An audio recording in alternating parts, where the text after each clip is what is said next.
Welcome to Alphanumeric, the fiction and poetry podcast featuring pieces selected from the award-winning Non-Binary Review. Today, Grooming My Grandfather by David Stevens. Everyone seems calm, content. Perhaps they think the same about me.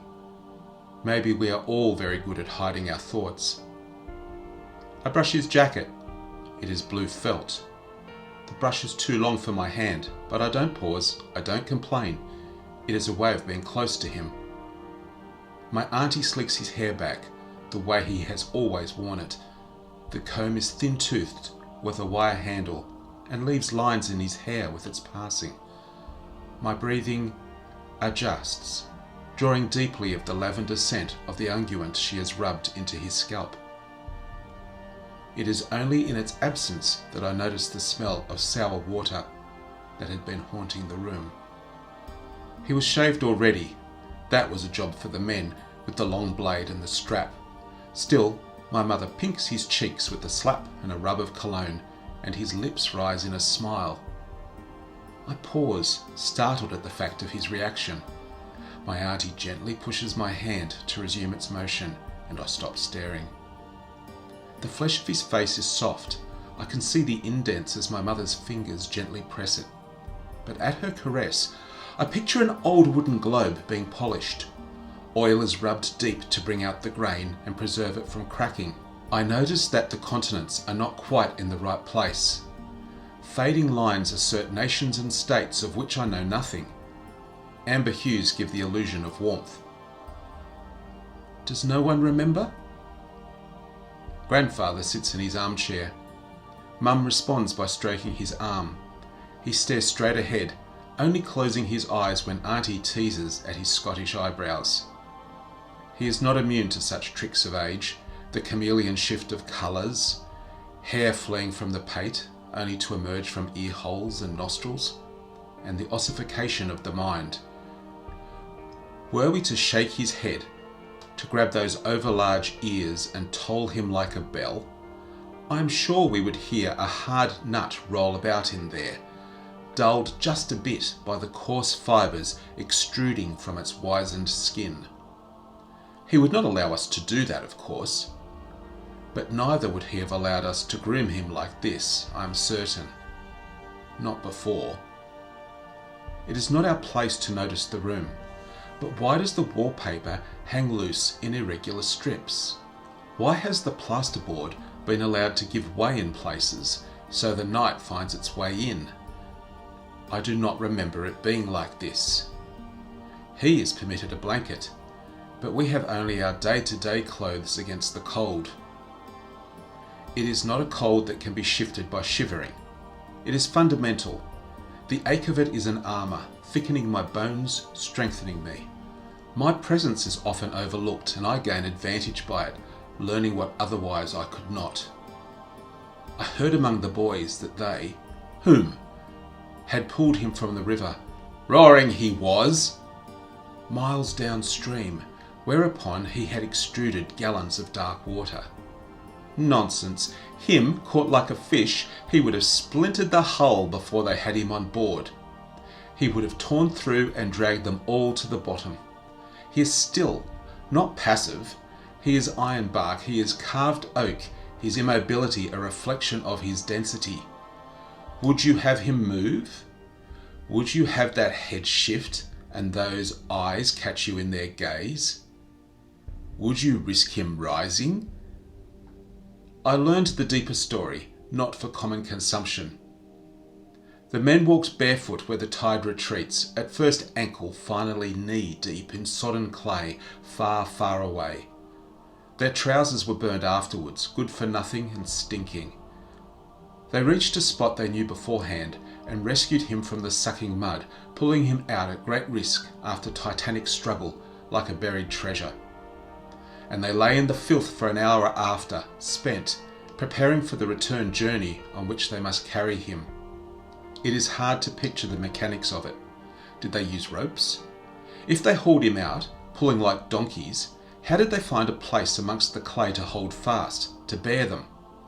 If they used simple machines like levers or winches, did they haul the pieces with them and assemble them there?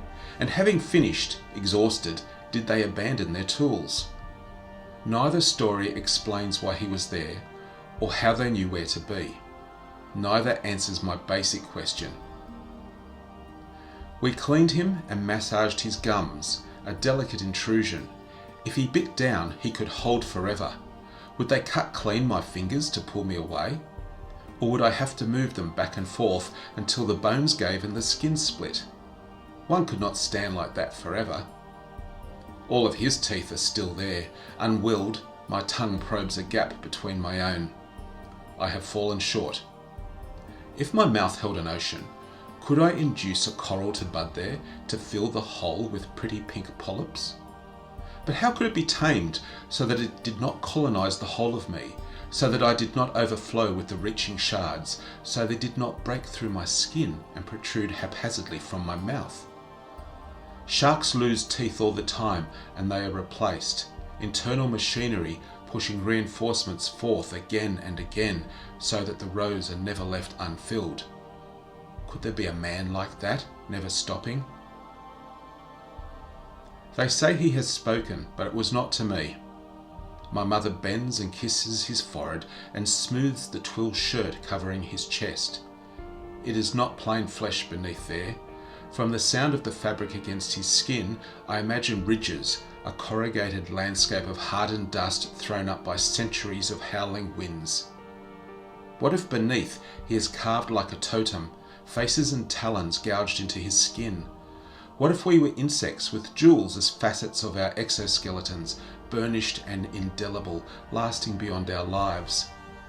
What if skin grew over our imperfections, nacre-like, so that as we aged we developed the luster of pearls?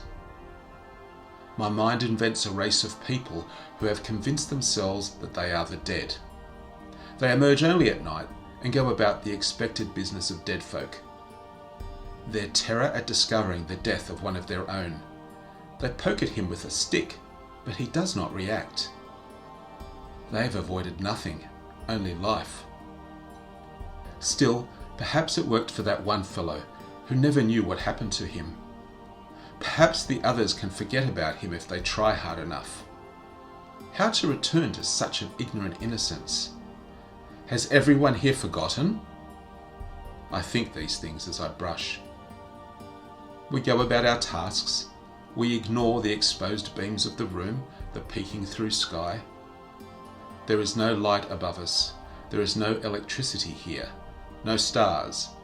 Candle stubs meld with the rotting window frames. When did they burn? Who left them here? The same person who shit in the corner? What comes after this? There is a door. Is it to be used? Despite his gravity, will he rise? Will he shuffle into the room where the others wait? Shall he adopt the pose of an old man, hunched and slow? There will be no creak of hinges, no straining of wood, no hint of iron at work. Or shall we gather behind his chair and push? Flowing like glass, we will appear to be a statue. Everyone will be calm, content. Do you not remember? Do none of you recall that we put him into the ground? Wound in a shroud, encased in a coffin, he was lost to us, and we lowered him down into the earth. My grandfather dead, and I wept. We all did. No more would he sit in that chair, smoke that pipe, be warmed by that fire. The fish he liked, his brushes, his bed, his books, his Sunday roast, all unattached, all flung into a farther orbit. His sons, his wife, my mother, her sister, our family. We buried him, and we grieved. How is it we are subdued at his return? Why are we not elated by some anti-grief? What is this muted contra-mourning? Do we fear we will lose him again? Does that mellow our response? Did we expect this bounty? Can it all be undone by a look, a word, the wrong question? Speaking up, would I pull a thread loose and see him unravel and taken from us? Does no one else remember? Does no one else pass the cemetery and wonder?